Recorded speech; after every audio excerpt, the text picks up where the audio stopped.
What happens when a man who has everything, a man who architects his life with the precision of a hawk, decides to risk it all for a moment of pleasure? We're not talking about a simple mistake. We're talking about a titan of industry, a man who commands empires with a single phone call, walking into the most exclusive spa in Beverly Hills with his beautiful young mistress on his arm. He believes he's invisible, untouchable. But in a world of glass walls and glossy pages, secrets have a way of finding the light. What he's about to find on the cover of a magazine in that temple of tranquility won't just ruin his day. It will detonate his entire existence. Stay with us, because this isn't just a story of infidelity. It's a story of spectacular, calculated revenge. The air inside the Elysian Spire in Beverly Hills was different. It wasn't just filtered or temperature-controlled. It was monetized, rarefied, and sold by the hour. It smelled of eucalyptus white tea and the kind of wealth that makes $1,000 an hour private suite seem like a reasonable expense. Lucas Thorne breathed it in a satisfied smile playing on his lips. This was his world, a world he had built brick by digital brick through his company Aura AI, a titan in the world of predictive analytics. On his arm, Chloe Summers was a vision of curated perfection.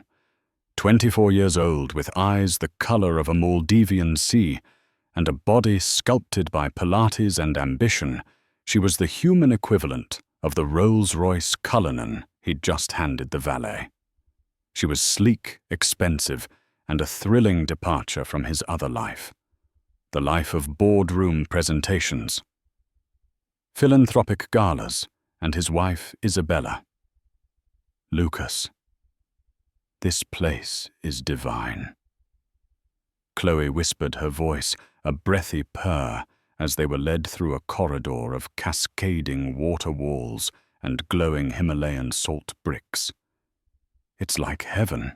Heaven has a price tag, sweetheart, Lucas replied, his voice a low, confident rumble.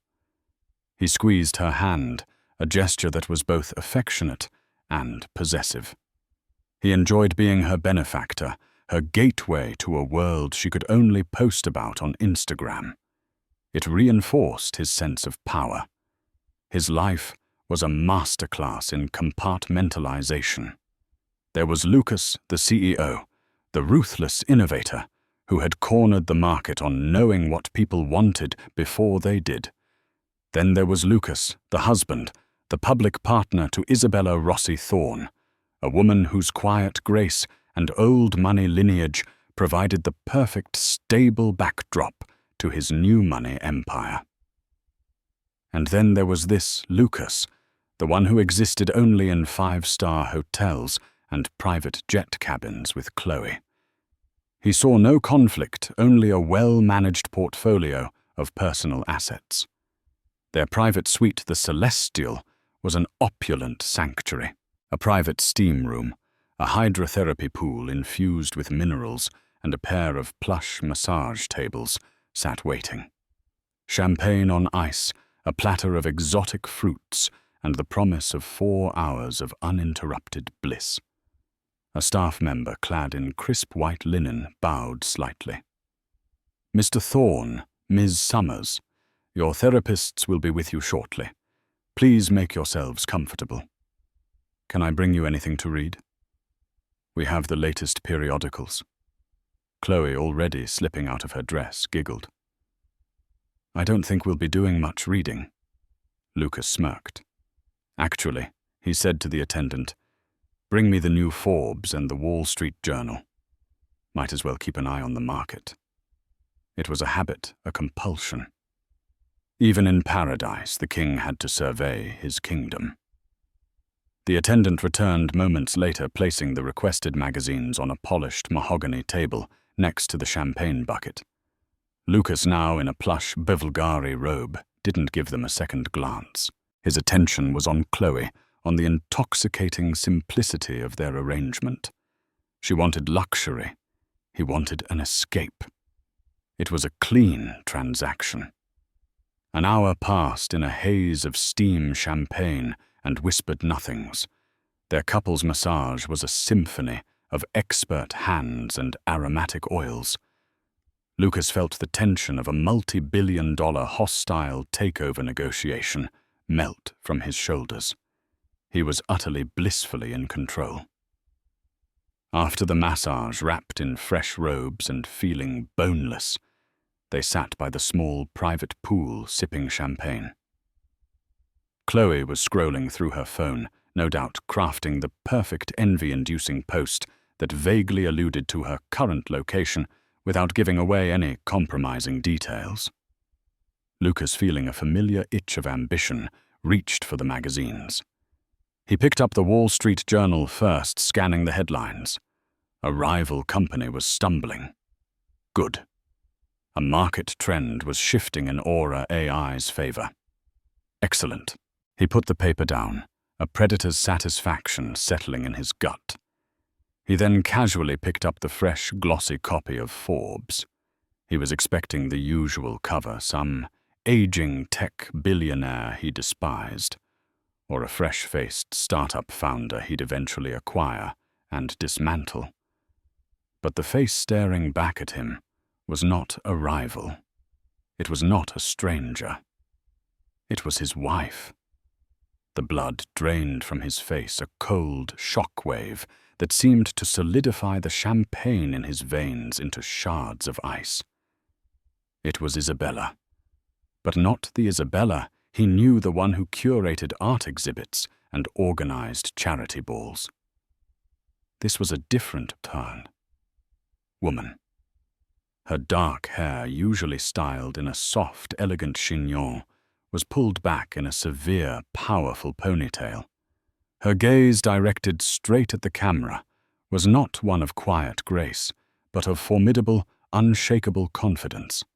She was visibly pregnant, one hand resting protectively, possessively on her rounded stomach, their child, and the headline emblazoned in bold white letters across her chest was a gunshot in the silent room. The Phoenix of Silicon Valley. Isabella Rossi's TerraGen is about to remake the world, and she's doing it by betting against husband, Lucas Thorne's entire empire. The magazine slipped from his numb fingers, landing on the wet marble topple floor with a soft slap. The sound echoed in the sudden deafening silence of his mind. Lucas. What is it? You look like you've seen a ghost, Chloe said, looking up from her phone. Her brow furrowed with concern. He couldn't speak. He could only stare at the image on the floor. His pregnant wife, on the cover of Forbes, the founder of a company he had never heard of. A company positioned as a direct rival to his own. He picked up the magazine, his hands trembling for the first time in years. He flipped it open, his eyes scanning the text in a blur of panic and disbelief. The article was a masterpiece of narrative journalism. It painted Isabella as a visionary, a sleeping giant who had been quietly building a revolutionary green tech company right under his nose. TerraGen Innovations. It detailed her securing of massive European Union green energy grants, her poaching of top-tier talent names. He recognized people who worked for him, and a recent colossal deal with the automotive giant Volkswagen for next-generation battery technology. A deal Aura AI's industrial division had been aggressively pursuing for 6 months. The article quoted her. For too long, the tech industry has been dominated by a single philosophy: growth at all costs data. As the new oil and a blatant disregard for ethical consequence, Isabella was quoted as saying. TerraGen is founded on a different principle. We believe in sustainable growth, in empowering people, not just profiling them. It's about building a future you'd want your child to live in. Your child. The words were a knife twisting in his gut. The world tilted on its axis. The serene, monetized air of the spa suddenly felt suffocating. The scent of eucalyptus was cloying, nauseating. His entire, perfectly compartmentalized life had just been firebombed, and the arsonist was the one person he believed was his most stable, predictable asset. Lucas Chloe's voice was sharper now.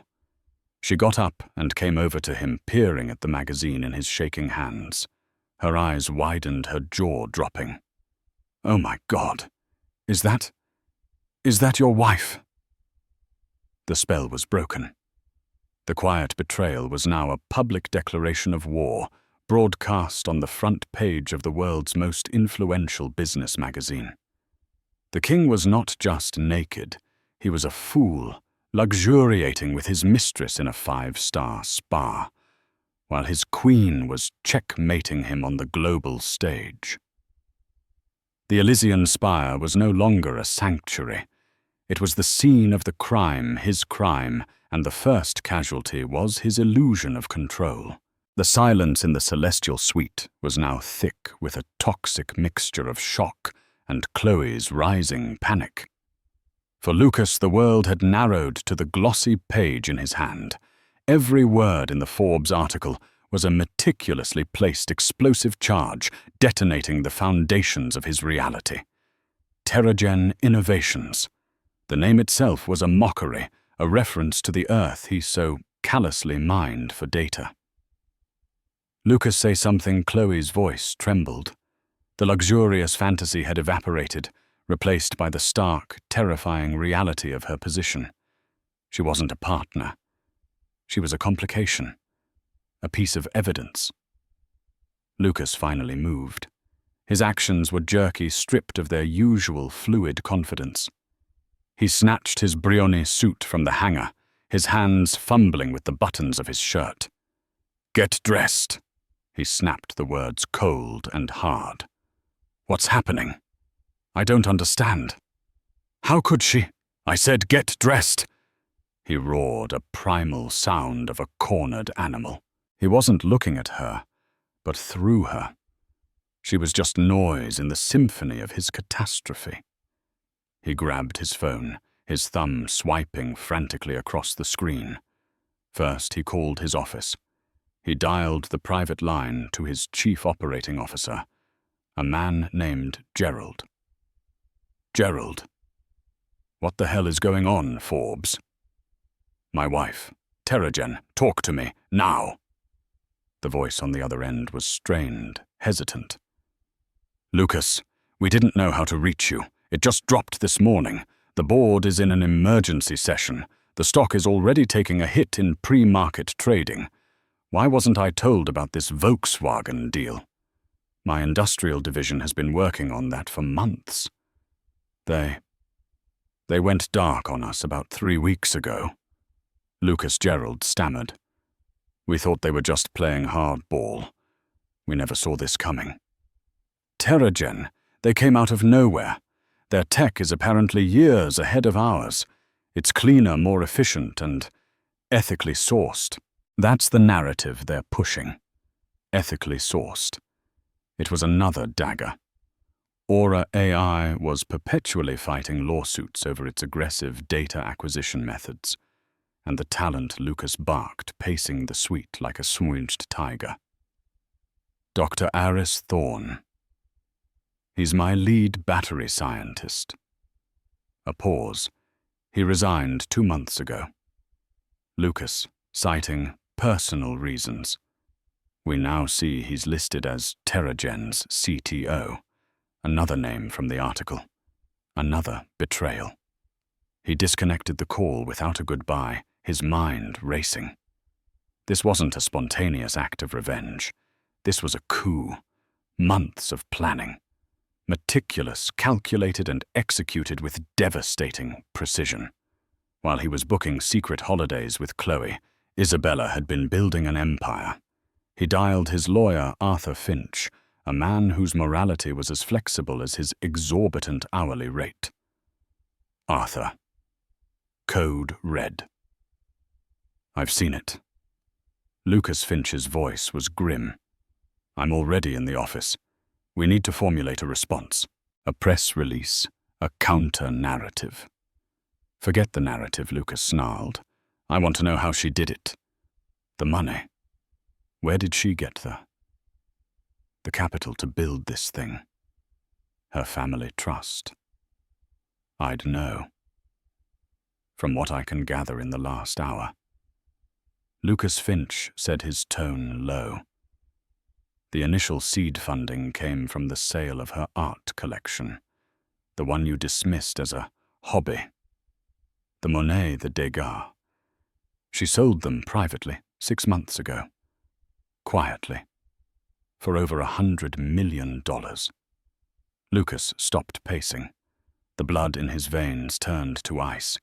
He remembered her talking about liquidating some pieces, saying she wanted to invest in something more meaningful.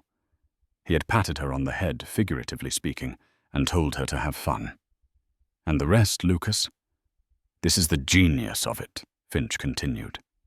She leveraged her family's name, the Rossi reputation for stability, to secure those EU grants. But the masterstroke, she used Aura AI's own predictive models against us. What are you talking about? She must have had access. She analyzed the market sectors Aura was targeting for acquisition and identified the gaps. She predicted our move on Volkswagen based on our own internal data. She didn't just outbid us, Lucas. She used our own playbook to anticipate our every move and cut us off at the knees. The phone felt heavy in his hand. He looked at the wreckage of their champagne and fruit platter at Chloe, who was now dressed and staring at him with wide, fearful eyes. He had built an empire on predicting human behavior, and he had failed to predict the one person sleeping next to him. Flashback, 6 months ago. The scene was their cavernous, minimalist mansion in Atherton. It was late.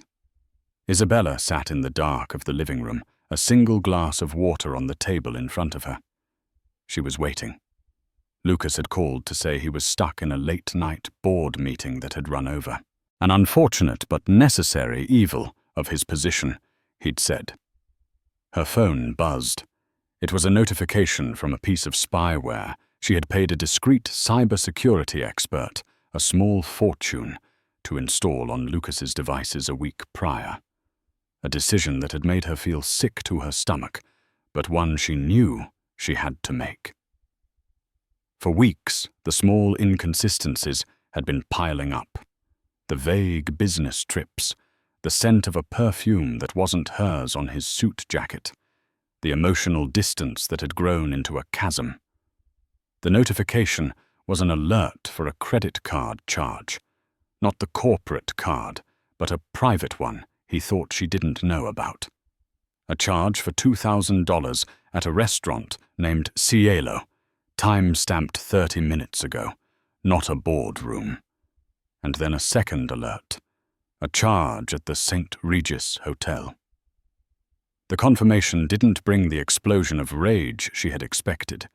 It was a cold, quiet certainty that settled deep in her bones. The grief was immense, a physical weight that made it hard to breathe. She clutched her stomach where the first secret stirrings of their child were beginning. This betrayal wasn't just against her. It was against this new life. She cried then silent, gut-wrenching tears for the man she thought she had married and the future she thought they would build. But as the dawn light began to creep through the floor-to-ceiling windows, the grief began to cool, hardening into something else. Resolve. She would not be a victim. She would not be the humiliated wife in a messy public divorce, fighting for scraps of an empire she had helped build through her support and social maneuvering. The Rossis did not crumble. They endured. They strategized. She thought about Lucas's arrogance, his belief that her world of art and philanthropy was trivial. She thought about his obsession with Aura AI, his God's eye view of the world. And in the depths of her despair, an idea began to form. A terrifying, audacious idea. She wouldn't just leave him. She would beat him at his own game. The next day, she called David Chen, Dr. Aris Thorne from the Forbes article. He was a brilliant scientist, a man with a conscience who she knew was growing increasingly disillusioned with Lucas's ethics. She met him at a small, unassuming coffee shop, far from the prying eyes of Silicon Valley. She laid it all out, her plan for a new company, a company built on the sustainable technologies David was passionate about, a company that would be the antithesis of Aura AI. David was skeptical at first. Isabella, with all due respect, Lucas would crush us. He has endless resources. He has resources, but he also has arrogance. Isabella said, her voice steady. That's his weakness. He won't see me coming. And I have an advantage you don't know about. She leaned forward. I have access to the mind of my enemy. I live with it. I know how he thinks, how he plans. And more importantly, I think I can get access to Aura's own predictive models. She explained her theory, how she could use his own technology to map out his future strategies and build a company that would intercept his every move. It was a gambit of incredible risk, but as David saw the fire in her eyes, the cold, calculated determination that had replaced her gentle demeanor, he began to believe. He was in. TerraGen Innovations was born not in a boardroom, but over a cup of coffee, forged in the fires of betrayal. Present day. The Elysian Spire. Back in the spa suite, the reality of this long con crashed down on Lucas. He had been played, masterfully. He had underestimated her at every turn, viewing her as a decorative part of his life, while she was secretly waging a war against him. We need to go, he said, his voice flat. He threw a wad of cash on the table, more than enough to cover the bill and the uneaten fruit. He strode out of the suite without a backward glance at Chloe. She hurried after him, stumbling in her heels. Lucas, where are we going? What are you going to do? He stopped in the middle of the serene, waterfalled corridor and turned to face her. His eyes were devoid of any of the warmth or affection she had known. They were the eyes of Lucas Thorne, the CEO. Cold, calculating, appraising. We are not going anywhere. He said the word we, dripping with derision. I am going to deal with this. You are going to take a taxi, go back to your apartment, and you are going to stay quiet. You don't call me. You don't text me. You don't post a goddamn thing. Do you understand? The cruelty in his tone was a physical blow. But what about us? She asked, her voice small. Lucas let out a short, harsh laugh. Us. There is no us. There is my empire, which is on fire, and you who are standing next to me holding a can of gasoline, you are a liability. So you are going to disappear until I tell you otherwise. He turned and walked away, leaving her standing alone in the hallway of the spa that was supposed to have been their slice of heaven. The dream was over. She was just collateral damage in a war she hadn't even known was being fought. Lucas Thorne was unraveling, and he was cutting loose anything and anyone that might weigh him down. While Lucas was imploding in a Beverly Hills spa, Isabella Rossi Thorne was holding court in a warehouse. It wasn't the sterile glass and steel monolith of Aura AI's campus. This was a renovated brick and beam building in an industrial district of San Francisco, buzzing with a different kind of energy. It was the energy of creation, not just acquisition. Whiteboards were covered in complex equations. 3D printers hummed, and teams of engineers, many of whom were Lucas's former top employees, were clustered around prototypes, arguing and laughing with a passion he hadn't seen in his own company for years.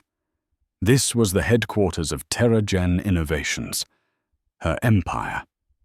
Isabella stood at a large central table, a blueprint for a new solid-state battery array spread before her. David Chen stood beside her, pointing to a specific power cell configuration. Despite being 7 months pregnant, she radiated a vitality that filled the room. She wore a simple but elegant black maternity dress, her bearing regal. She was not a woman scorned. She was a leader in her element. The efficiency gains here are undeniable. David said his excitement palpable. By restructuring the ionic pathways, we're not just increasing capacity by 30%, we're cutting the cobalt dependency by half. This is the kill shot to Aura's entire industrial battery division. It's not about killing. David. Isabella corrected him gently, though her eyes held a glint of steel. It's about making them obsolete. We're offering a better way. Her phone vibrated on the table. It was a notification from her head of security. He's on his way. ETA 15 minutes. Unannounced. Isabella's calm expression didn't flicker. He's coming, she said to David. David's face hardened. Are you sure you want to do this here? We can have security escort him out, she said, placing a hand on her stomach. I want him to see it. I want him to stand in the middle of everything he dismissed and everything he underestimated. This is where it happens, in my world, not his. She turned to her assistant. Sarah, please have a pot of chamomile tea and a bottle of San Pellegrino brought to the main conference room, and have our legal counsel join us on video link in 10 minutes. She walked toward the glass-walled conference room that overlooked the main floor, her stride measured and confident.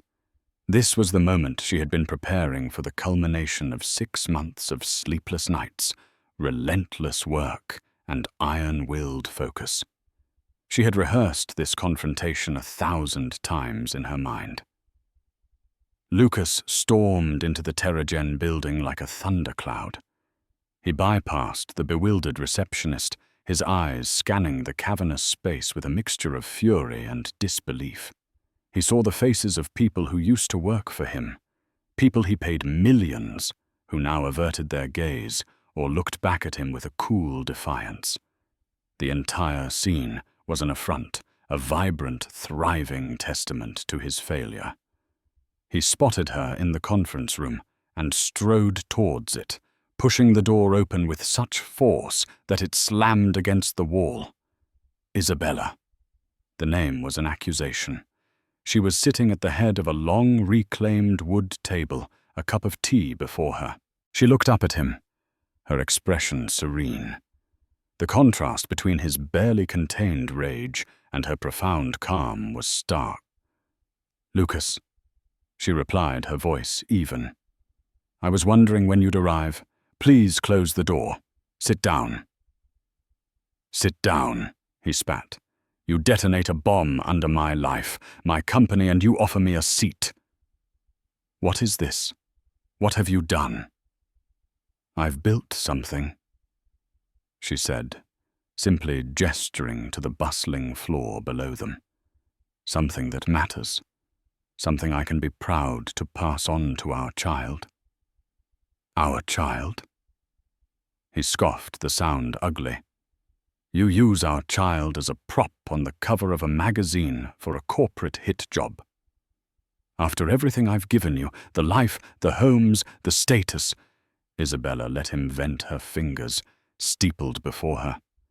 She let the storm of his ego break against her wall of composure. When he finally paused, breathless with fury, she spoke.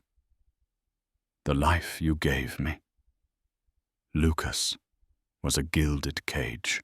The status you gave me was as your beautiful, compliant wife, an accessory. And while I was playing that part, you were otherwise engaged. With Chloe Summers, at the St. Regis, and the peninsula in Hong Kong, and the villa in Lake Como. I have dates, receipts, travel manifests. Shall I go on?"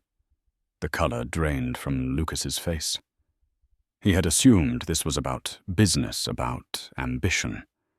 He hadn't truly comprehended that she knew everything. "You think this is about revenge for your sordid little affair?" Isabella continued, her voice dropping to a lower, more dangerous register.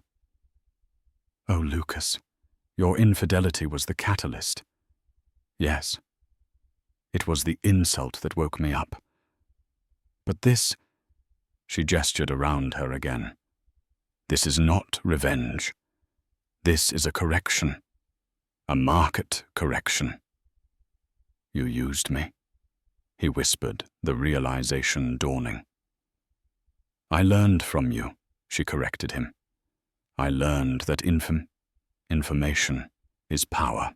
And while you were busy buying data from millions of strangers, you never bothered to understand the person sleeping next to you. So I used the tools you love so much. I installed a keylogger on your network, a simple piece of software. It's amazing what you can find in late-night emails to offshore shell corporations and encrypted chats with your more morally flexible board members." On the large screen at the end of the room, the face of Isabella's lawyer, a sharp-faced woman named Ms. Albright, appeared. "Ms. Albright has a summary for you," Lucas, Isabella said. "Mr. Thorne." The lawyer began, her voice crisp and professional. "Over the past 6 months, we have compiled a significant dossier. It details a pattern of insider trading related to the Apex Pharma acquisition wire fraud, connected to 3 shell companies in the Cayman Islands, used to hide losses, and a conspiracy to manipulate market prices by intentionally releasing a flawed security patch, which you then shorted. The evidence is compelling. The SEC would be very interested. The DOJ, even more so." Lucas finally slumped into a chair, his body suddenly devoid of strength. He was staring at total annihilation. Not just a corporate defeat, but financial ruin and prison time. "What do you want?" he asked, his voice a hoarse whisper. His empire was ashes, and she was holding the matchbook. Isabella leaned forward, her eyes locking onto his. The Queen's gambit was on the board, and it was time for the final move. "I want a quiet divorce," she said. "No public fight, no drama. You will walk away, and the official story will be one of amicable separation and your desire to pursue new, smaller ventures." And he knew there was more. And she said, her voice dropping the final hammer, "You will cede your majority stake in Aura AI. All 51% of your voting shares. You will transfer them to a holding company controlled by TerraGen." He stared at her, uncomprehending. "You want to take my company?" "I want to absorb it," she clarified, her tone devoid of emotion. "Aura's predictive technology is powerful, but it's poisoned by your methods. Subsumed into TerraGen. Under my ethical oversight, its power can be used for good, predicting climate shifts, optimizing food distribution, modeling sustainable urban growth. I'm not taking your company, Lucas. I'm redeeming it, and if I say no, if I fight you..." He challenged, a last flicker of his old defiance. Isabella's gaze was unwavering. "If you say no, then Ms. Albright forwards her entire file to the Southern District of New York. Your assets will be frozen by lunch tomorrow. You'll be a front-page Sundal by evening, and Chloe Summers will be subpoenaed as a witness. Your life as you know it will cease to exist. You will lose everything, and you will go to prison. Your child will know you only through photos and cautionary tales. She stood up, walking to the glass wall and looking down at her new world. "So you have a choice, Lucas," she said, not looking at him. "Sign the papers and you get to walk away with your dignity, or what's left of it, and enough of your personal wealth to live comfortably. Or you can refuse, and I will burn your kingdom to the ground and salt the earth behind it. The choice is yours. You have 24 hours. She left the conference room without another word, leaving him alone with the lawyer on the screen and the crushing absolute reality of his defeat. He had been outmaneuvered, outthought, and utterly destroyed. The Queen had taken the king, and the game was over. The 24 hours Isabella granted Lucas were not a reprieve. They were a torture chamber. He spent the first 12 barricaded inside Arthur Finch's war room, a place that had once been the strategic heart of his triumphs, now transformed into the morgue for his empire. The air, usually electric with ambition, was stale with the stench of defeat. Finch, a man who had made a living turning predators into victims and scandals into footnotes, looked ashen. The fight had gone out of him.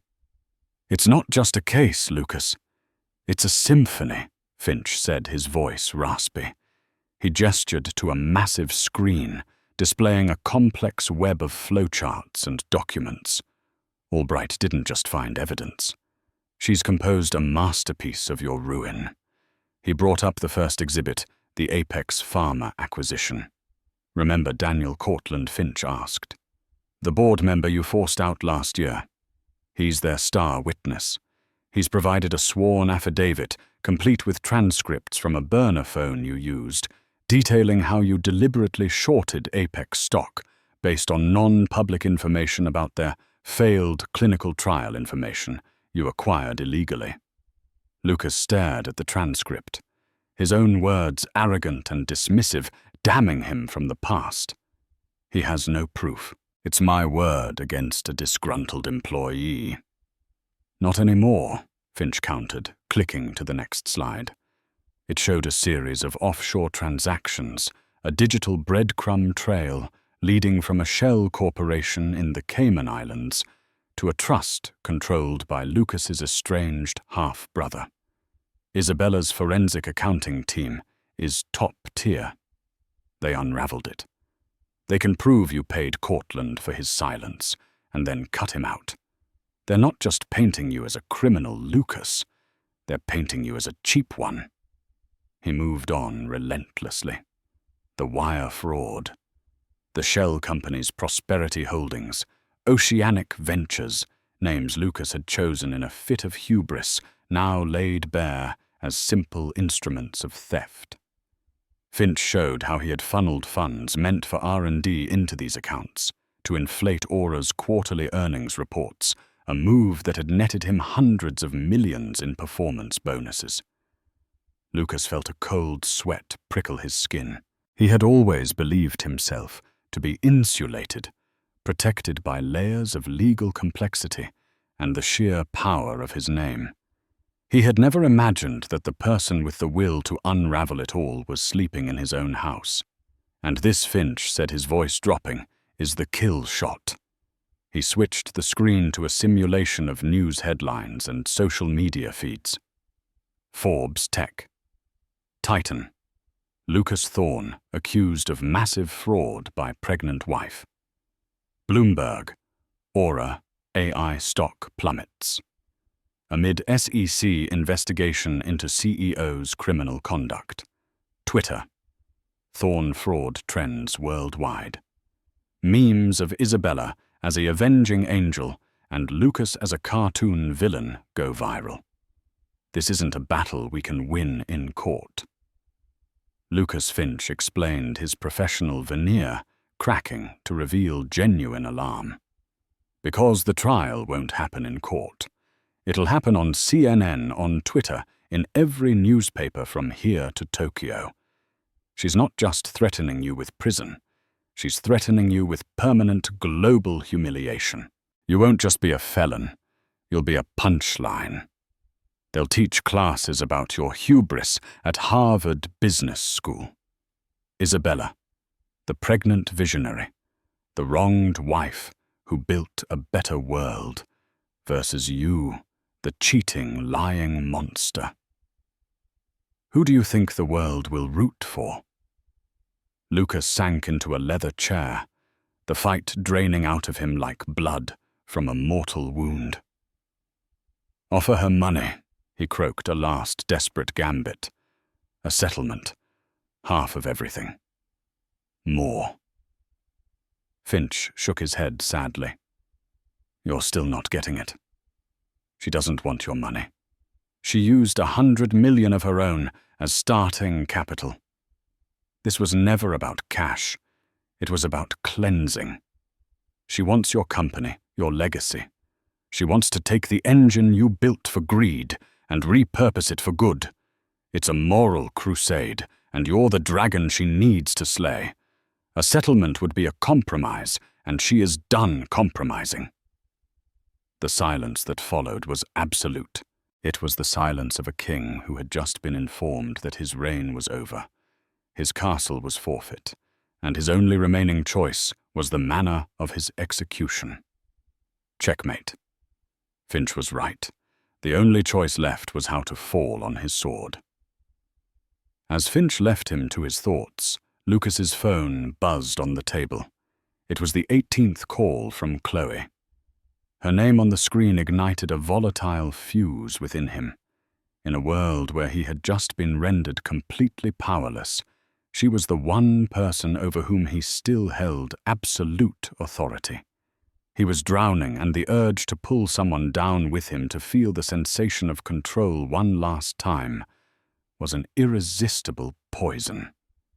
He answered his voice a chilling, flat calm. "What do you want, Chloe Lucas?" Thank God her voice was a frantic mess of tears and panic. "I've been so scared. I'm seeing this everywhere. What's happening? Please just tell me what to do." "What you're going to do," Lucas said, savoring the cruel deliberation of each word, "is listen very carefully. The game is over. Our arrangement has ceased to be." "Arrangement?" She whimpered the word, twisting in her throat. "I thought you said you loved me." A harsh, ugly laugh escaped Lucas's lips. "Love? Oh, sweetheart, you are a high-end subscription service. A luxury good. You were a line item on an expense report I kept hidden from my wife, and right now my assets are being liquidated. That includes you." He could hear her sharp intake of breath, a sob catching in her chest. "How can you be so cruel? Cruelty is a luxury for the powerful, and I am simply exercising my last remaining perk." He retorted the words, dripping with venom. "Let me be crystal clear so there is no confusion. The apartment, the car, the clothes, the allowance, it's all gone. You were a pleasant distraction, but you've become a rather inconvenient piece of evidence. So you will pack your things. You will go back to whatever life you had before you met me, and you will forget my name. Are we understood?" He didn't wait for an answer. He ended the call, tossing the phone onto the polished table. A fleeting, shameful surge of power coursed through him, but it vanished almost instantly, leaving behind a hollow, echoing emptiness. He hadn't just been cruel. He had been pathetic. He had taken all the rage and humiliation he felt toward Isabella and aimed it at the easiest, most defenseless target. The dragon slain by the queen had turned and devoured a field mouse. It was the most contemptible act of his life, and he knew it. The next morning, Lucas Thorne put on a grey Brioni suit that now hung loosely on his frame. He felt like an actor in a play about his own life. The meeting was in a neutral law firm in a downtown skyscraper, a soulless space of glass and brushed steel. Isabella was already there, seated at the head of a long table. She was flanked by Ms. Albright. Isabella's pregnancy was more pronounced now, and she possessed a monumental calm, a gravitational center of serenity in a room thick with tension. He, in contrast, felt like a ghost. He sat down opposite her, avoiding her gaze. The documents were a mountain, a thick white stack of paper that represented the sum total of his life's work. The signing began. Finch would slide a page in front of him, pointing to the line. The rustle of paper was the only sound. Signature 1. Ceding his role as chairman and CEO of Aura AI. He felt a physical jolt, as if a limb had been amputated. Signature 2. Authorizing the transfer of his 51% controlling shares to TerraGen's holding company. The pen scratched loudly in the silence. He was signing away his name, his power, his identity. Signature 3, a non-disclosure agreement of brutal permanent totality. He was agreeing to be silent, to be erased. With every stroke of the pen, he felt himself diminishing. He finally forced himself to look up at her. He had expected to see triumph in her eyes, or hatred, or satisfaction. He saw none of it. He saw only a quiet, sad finality. The look a doctor gives when they have done everything they can, but the patient cannot be saved. When the last page was signed, he pushed the pen away. It was over. He stood up, his body feeling heavy and old. There were no words to say. He had built an empire, and he had just signed its death certificate and handed it to its conqueror. As he turned to walk out of the room, out of her life, out of his own, her voice soft but clear cut through the silence. "Lucas."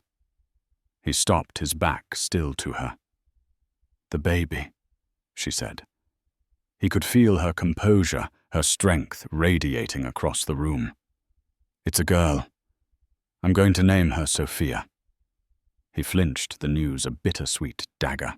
"After she's born," Isabella continued, her voice unwavering, "if you decide you want to be a father to her, a real father, not just a benefactor, the path will be open. But it will be on my terms, and you will have to earn every single step. That life you will have to build from nothing." He couldn't speak. He couldn't turn around. The offer wasn't an act of grace. It was the ultimate challenge. She wasn't just taking his kingdom. She was showing him the long, arduous path to rebuilding his own soul. He gave a slight, almost imperceptible nod and walked out of the door, not looking back. The latch clicked shut behind him, a sound that definitively and irrevocably separated Lucas Thorne, the Titan, from whatever man was left. 3 months later, the dust from the corporate earthquake had not so much settled as it had been reformed into a new landscape. The name Lucas Thorne, once a synonym for ruthless innovation, was now a whisper, a cautionary tale told in hushed tones in Silicon Valley boardrooms. In his place, a new name reigned: Isabella Rossi. She was no longer a wife or a socialite. The media had crowned her with titles like the conscientious CEO and the Phoenix of Tech, a visionary who had not only foreseen the future, but had built it on a foundation of ethics. The monolithic skyscraper in San Francisco that once bore the cold, sterile logo of Aura AI was now the TerraGen Global Center, its name a promise of renewal etched against the sky. Inside, the transformation was more than just cosmetic. The atmosphere of fear and brutal competition that had defined Aura's culture had been replaced by a palpable buzz of collaborative energy. Whiteboards, once used for mapping out corporate takeovers, were now filled with diagrams for sustainable agriculture and clean water initiatives. Isabella had surgically excised the soul of the old company and transplanted a new one. In the penthouse office, a space Lucas had designed as a monument to his own ego. Isabella stood not in a power suit, but in a simple cashmere dress, rocking a bassinet gently with her foot. The panoramic view of the San Francisco Bay stretched before her, but her attention was focused on the tiny, perfect life sleeping within arm's reach. Sophia, her daughter, her reason. The initial reports from the Sahel are promising, Madam CEO, a voice said from the large monitor on her desk. It was a UN delegate, his face beaming from Geneva. TerraGen's atmospheric water generators are exceeding projections. You've given 2 villages a stable source of fresh water for the first time in a generation. That's excellent news, Martin, Isabella replied, her voice calm and steady, yet warmed by the genuine satisfaction. Let's begin deployment for Phase 2. I want the algorithm focused on identifying the next 10 most critical locations. Right away, he said. The world is watching what you're doing, Isabella. It's a new dawn. The call ended, and the office fell silent, save for the soft breathing of the baby. David Chen entered, holding a tablet, his face alight with the passion of a scientist finally unleashed. The Sahara reforestation models are... It's almost poetic, he began, his voice low. We're using the old Aura prediction engine, the one Lucas used to predict market crashes for profit, to model symbiotic planting patterns. It's predicting how acacia trees can provide shade for desert dates, which in turn enrich the soil for hardy grasses. We're not just planting trees, Isabella. We're using his own weapon to resurrect a dead ecosystem. The irony is staggering. Isabella looked from the complex models on David's tablet to her sleeping daughter. It was never about irony, David. It was about purpose. He built a tool to dominate the world. We're using it to heal the world. That's the legacy I want for her. She gently stroked Sophia's cheek. The cost of this victory had been immense. The death of her marriage, the painful necessity of her ruthless gambit. But in these moments, looking at the tangible good they were creating and the peaceful face of her child, she knew with every fiber of her being that she had made the right choice.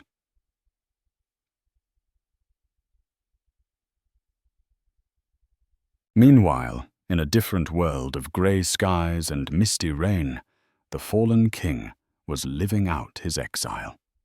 Lucas Thorne resided in a starkly modern house of glass and steel overlooking the Puget Sound in Seattle.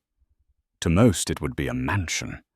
To him it was a minimalist prison, a constant quiet reminder of the Atherton estate and the global empire he had lost. He had chosen the name Phoenix Energy for his new small-scale startup, a desperate, ironic attempt to convince himself he could rise from his own ashes. His days were a humiliating litany of his new reality. He no longer had a team of analysts. He built his own financial models on a laptop. He no longer had a chauffeur. He drove his own Tesla to meetings with skeptical venture capitalists who looked at him with a mixture of pity and morbid curiosity. He was damaged goods. The brilliant, aggressive mind was still there, but it was tainted by the stink of his hubris and spectacular downfall. The tech is solid, Lucas, one investor told him that afternoon. But you are a massive liability. How do we know you won't get played by your own CTO again? The question was a casual, brutal jab that left him speechless. He returned to his silent, empty house as dusk fell. The weekly email had arrived. The subject line was always the same, Sophia. It came from Isabella's personal assistant, a professional but clear barrier between him and her. His hand trembled slightly as he clicked it open. This week it was a short video. Sophia, propped up in a chair, was staring at a mobile of planets, her dark eyes wide with wonder, before breaking into a gurgling, toothless smile. Lucas watched it 10 times. 20. He leaned forward, his finger tracing the outline of her face on the cold screen of his monitor. This tiny human was his daughter. A stranger.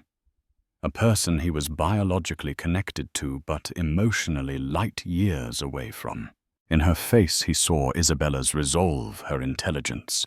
He prayed she had none of his own flaws. He thought of Isabella's final words to him in that law office. The path will be open, but it will be on my terms, and you will have to earn it. He was starting to understand what that meant.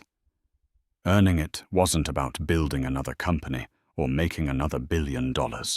It was about dismantling the man he had been, piece by painful piece, and seeing if there was anything worthy left to rebuild. The road ahead was terrifyingly long, and he was taking the first uncertain steps entirely alone. Thousands of miles away in the quiet stacks of an Ohio community college library, Chloe Summers was taking her own first steps. The shame of being the Millionaire's mistress had followed her home a scarlet letter in the digital age.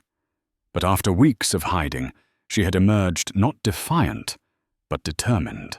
She enrolled in classes, worked a part-time job at a coffee shop, and was slowly, painstakingly building a life that was entirely her own. During a study break, she scrolled through Instagram, a habit she was trying to break. A post caught her eye. It was from a girl no older than 19, posing on the hood of a new Maserati, tagging a real estate mogul in his 50s. The caption was a gushing tribute to his generosity. Chloe felt a familiar, sickening lurch in her stomach. She saw her own naive reflection in the girl's sparkling eyes. Her first instinct was to keep scrolling to mind her own business. It wasn't her problem. But then she remembered the cold, dismissive tone in Lucas's voice. As he cut her loose, the feeling of being disposable of her entire world, vanishing with a single phone call. Her fingers flew across the screen, composing a direct message. "Hi," she wrote. "You don't know me, and this is going to sound weird, but I just saw your post. I was once in a situation that looked a lot like yours. The gifts are amazing. The travel is intoxicating, and he makes you feel like the absolute center of the universe. I get it. But please, from someone who has been there, don't let his world become your entire world. He makes you feel like a queen, but you're a guest in his kingdom. Use this time and this opportunity to build your own. Finish your degree. Start a business. Save your own money. Make sure that if the day comes when he decides you're no longer convenient, you have a foundation to stand on that is completely, unshakably your own. Have your own parachute, because I promise you they won't hesitate to cut your cord." She hit send, her heart pounding. It wasn't bitter. It was a warning, an act of solidarity. It was the advice she so desperately wished someone had given her.